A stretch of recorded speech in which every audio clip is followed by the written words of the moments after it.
রাজ্যের বিধানসভা ভোট কি নির্ধারিত সময়ের আগেই?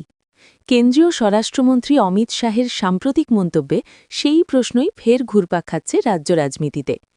রাজ্য সফরে এসে শাহ স্পষ্ট ভাষায় বলেছেন ১৫ এপ্রিলের পর পশ্চিমবঙ্গে নতুন সরকার শপথ নেবে। আর এই এক লাইনের মন্তব্য ঘিরেই শুরু হয়েছে জোরালো জল্পনা। ভোট কি এগিয়ে আসছে? আর এক্ষেত্রে কত দফায় হতে পারে নির্বাচন? রাজনৈতিক মহলের হিসেব বলছে ১৫ এপ্রিলের মধ্যে যদি ভোটের ফল প্রকাশ করতে হয় তবে ৭ বা ৮ দফায় নির্বাচন কার্যত অসম্ভব। সেই কারণেই এখন সবচেয়ে জোরালো সম্ভাবনা হিসেবে উঠে আসছে মাত্র ৩ দফায় বিধানসভা ভোট। একাধিক সূত্রের দাবি, কম দফায় ভোট করলেই সময়ের মধ্যে গণনা, ফল প্রকাশ ও সরকার গঠনের প্রক্রিয়া সম্পন্ন করা সম্ভব হবে। এই জল্পনার মধ্যেই সামনে এসেছে প্রশাসনিক প্রস্তুতির ছবিটাও। সূত্রের খবর, ভোট প্রক্রিয়া সামাল দিতে প্রায় ৩৫,০০০ রাজ্য পুলিশকর্মী নির্বাচন কমিশনের হাতে তুলে দিতে পারে রাজ্য।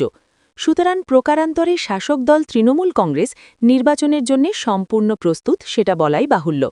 অভিষেক বন্দ্যোপাধ্যায় একাধিকবার জানিয়েছেন ২০২১ সালের নির্বাচনের থেকে ২০২৬ সালের বিধানসভা নির্বাচনে একটি হলেও আসন বেশি পাবে তৃণমূল।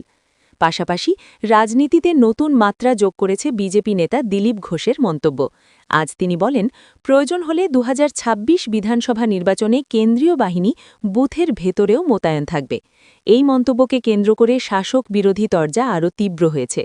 তৃণমূলের মতে ভোটের আগেই আতঙ্ক তৈরি করাই বিজেপির লক্ষ্য।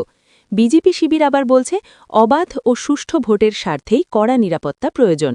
তবে মূল প্রশ্ন থেকেই যাচ্ছে, এত দ্রুত ফল প্রকাশ করতে হলে নির্বাচন কবে ঘোষণা হবে?